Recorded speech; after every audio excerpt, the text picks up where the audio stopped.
پێغەمبەر صلی الله عليه وسلم هانی هەموو گەنجێکی داوە لەو کاتەیە گەنجێکی خۆتان بە فیڕۆ نەدەن، بەشتی پڕوپوچ و بەتاڵ سەرفی نەکەن. هەر گەنجێکیش کەوایە بەتەمەنەکان ئێوە نەسیحەتی بکەن، پێیان بڵێن ئێمەش وەکو ئێوە گەنج بووین، ئاواتی زۆرمان لە مێشکا بوو وەکو ئێوە، بەڵام بە هەڵەیە چوین کاتێ شوێن هەوە ئارزوەکانی خۆمان کەوتوین. ئێوە هەڵەکانی ئێمە دووبارە مەکەنەوە.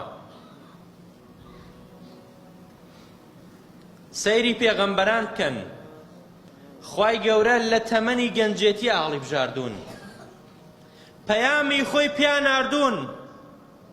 سەیری باوکە گەورەی پێغەمبەران بکەن، ئیبراهیم.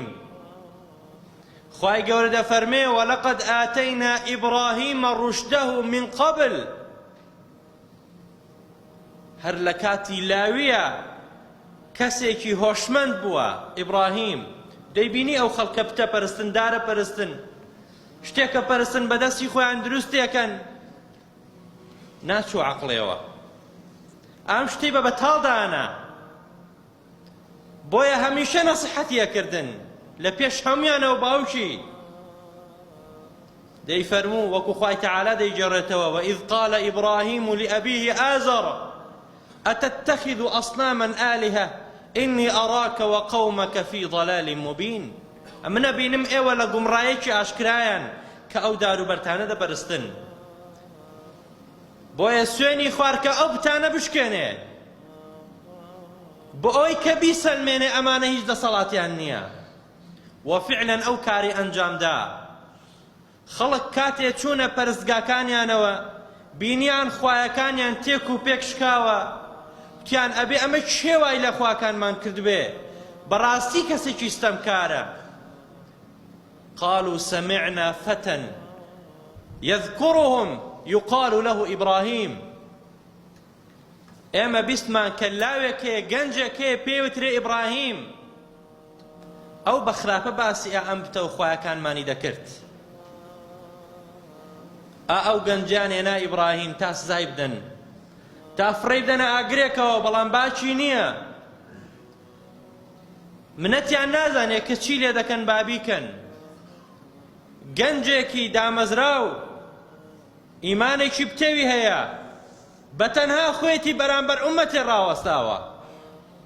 بۆیە خوای تەعالا فەرمێ ئیبراهیمش بۆ خۆی بەتەنها خۆی ئومەتێ بووە.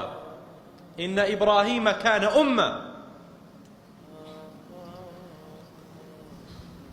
لە دوای ئەوان موسا سەڵات و سەلامی خوای لەسەر بێ ولما بلغ أشده واستوى آتيناه حكما وعلما. لكاتي گەنجێنیە خوای تەعالا فەرمێ دەسەڵاتمان داپی، پێغەمبەراتیمان بەخشی بە موسا سەڵات و سەلامی خوای لەسەر بێ. خوای تەعالا کاتێ باسی یەحیاکە ئەفەرمێ وآتەیناه الحکمە صەبیە. هەر بەلاوی خوای تەعالا فەرمێ کردمان بە پێغەمبەر، دەسەڵاتمان پێی بەخشی. یەحیا سەڵات و سەلامی خوای گەورەی لەسەر بێ. یوسف گەنجێکە لە تەمەنی گەنجیە بێ بە وەزیرێک کە شارێک لەژێر دەسەڵاتی ئەوە بێ. قال اجعلني على خزائن الأرض إني حفيظ عليم وكذلك مكنا ليوسف في الأرض يتبوأ منها حيث يشاء. خوای تەعالا دەزانێ ئەم قۆناغێکی زۆر گرنگە، پێغەمبەران دەتوانن کاری چاکی تیا ئەنجام بدەن، بۆیە لەو کاتەیە